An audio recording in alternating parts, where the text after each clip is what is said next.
மிகப்பெரிய விமர்சனமாகி இருக்கிற விஜய்க்கு நீங்க என்ன சொல்ல விரும்புறீங்க சார்? நாவடக்கத்துடன் இபிஎஸ் வந்து அமித்ஷாவை பார்த்ததுக்கு அப்புறம் முன்னாடி இருந்த உங்களுக்கு அதிமுகவுடனான ஒரு மோதல் போக்கு எப்படி போகும்? அண்ணே மோதல் போக்கு இல்லைண்ணே. நான் வந்து எதுக்குண்ணே செருப்பெல்லாம் விட்டுட்டு எதுக்குண்ணே ரோட்டில் கூட பேசிகிட்டு இருக்கேன்? என் கட்சியை வளர்த்தணும்னு நான் நிற்கிறேனே. என் தொண்டை செத்து போய் 50 வருஷம் 60 வருஷமாக பிஜேபி வளருமா வளராதான்னு என் தொண்டை நின்றுட்டுருக்கான். I am answerable to my cadre. என்னுடைய ஆக்டிவிட்டி எல்லாமே மாநில தலைவராக என்னுடைய கட்சியை வலிமைப்படுத்துவதற்கு தான் நான் உழைக்கிறேன்.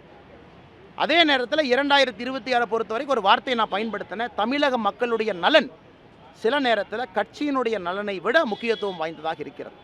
அதனால் என்னை பொறுத்தவரை எந்த பொறுப்பிலும் வேலை செய்வதற்கு நான் தயார். தொண்டனாக வேலை செய்வதற்கும் தயார். என்னால் யாருக்கும் எப்பவும் பிரச்சனை வராது. கட்சி தலைமை அதிமுக கூட்டணியில் சேர்வதற்கு ஒத்துக்கொண்டால் அண்ணாமலை ஏற்றுக்கொள்வாரா? கட்சி தலைமை அண்ணாமலை ஏற்றுக்கிறாரு, அண்ணாமலை ஏற்றுக்கல அப்படிங்கிற பிரச்சனையே இங்கே இல்லைங்கண்ணா. என்னுடைய வேலை என்னவோ அது தொண்டனாக கூட நான் செய்வேன். தலைவர் என்கின்ற பதவி இருந்தால் தான் செய்யணும் என்கின்ற அவசியம் கிடையாது. அதனால் எந்த கருத்துக்களாக இருந்தாலும் நாங்கள் எங்களுடைய தலைவர்கள்ட்ட சொல்லியிருக்கோம்.